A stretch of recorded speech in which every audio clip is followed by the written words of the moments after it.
Naiakyat na sa Sandigan Bayang ang plunder case laban kay Senador Rodante Marcoleta at tatlong iba pa.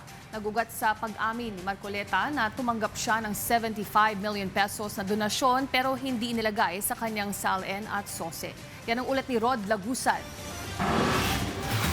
Kinasuhan na ng plunder ng Office of the Ombudsman si Senator Rodante Marcoleta kaninang umaga matapos siyang tumanggap ng 75 million pesos na campaign donation na ayon sa Ombudsman ay hindi niya idineklara sa kanyang Statement of Assets, Liabilities and Net Worth o SALN at maging sa Statement of Contributions and Expenditures o SOSE. Kasama rin sa sinampahan ng kasong plunder sina dating Quezon City Representative Mike Defensor at mga businessman na sina Joseph Espiritu at Aristotel Viray. Bukod sa plunder, sinampahan din ang apat ng paglabag sa Presidential Decree No. 46 kung saan ipinagbabawal ang pagtanggap ng regalo ng isang public official. Base sa ex parte application para sa precautionary hold departure order ng Office of the Ombudsman laban kay Marcoleta sa Sandigan Bayan, nakatanggap si Marcoleta ng kabuuang 75 million pesos.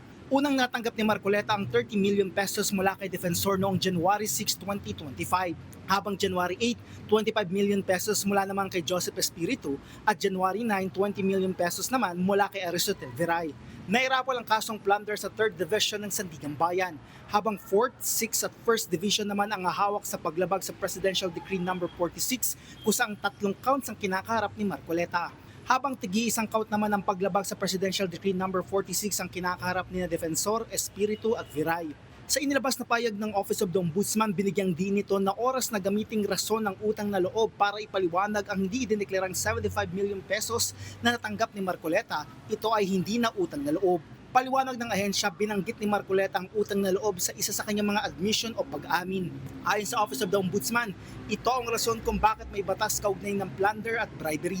Dagdag ng ahensya, inamin mismo ni Marcoleta na natanggap niya ang naturang pera.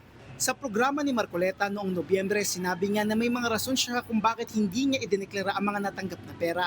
Base sa ex parte application ng Office of the Ombudsman para sa PhD o laban kanila Marcoleta, umabot ang halos isang taon bago pa nakapagbayad ng donor's tax payment, kung saan December 15 nagbayad sina Espiritu at Viray, habang December 17 naman si Defensor.